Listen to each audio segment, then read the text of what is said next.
হাজবেন্ডরা ক্ষেত্রে যে তাদের ধারণা যে আসলে যখন একটা নারীর মেনোপজ হয়ে যায় তখন তাদের জৈবিক চাহিদাটা কমে যায়, তো এটা নিয়ে আসলে অনেক সময় দেখা যায় যে তাদের দাম্পত্য কলহ বেড়ে যায়। তো এই বিষয়ে আসলে আপনি কি বলবেন বা আপনার মতামত কি? এটা আসলে হয়, এবং যেটা বলছিলাম যে মেয়েদেরই বেশি কিন্তু দুর্বলতাটা থাকে, যে আমার চেহারা খারাপ হয়ে যাচ্ছে, আমার চুল পড়ে যাচ্ছে, আমার হাজব্যান্ড হয়তো আমার দিকে অতবার তাকাবে না।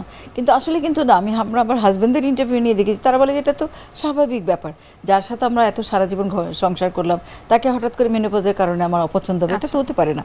তখন তারা কিন্তু অনেক বেশিরভাগ হাজব্যান্ডাই কিন্তু বেশ চিন্তা ভাবনা করে ওয়াইফদের নিয়ে, যে হ্যাঁ সে কীভাবে ভালো থাকবে। বলে যে ম্যাডাম আপনি ও কীভাবে ভালো থাকবে, ওর তো এত কষ্ট আমরা দেখতে পারি না। ওই যে বললাম যে এসির ভিতরেও তো সে ঘামতে থাকে, তার গরম লাগে, বেশি গরম লাগে, তার ছটফট ইরিটেবিলিটি, মানে মাথার মধ্যে সবসময় মনে হয় যেন কী হচ্ছে, আর খুব মেজাজ খারাপ থাকে, খিটখিটে মেজাজ হয়ে যায়। তো এগুলোর জন্য আপনি যদি কিছু করেন তাহলে করেন। আমরা তখন একটু ওই যে বললাম কিছু ওষুধ দিই, ওষুধ দিলে পরে কিন্তু সেইগুলো খুবই ভালো কাজ করে।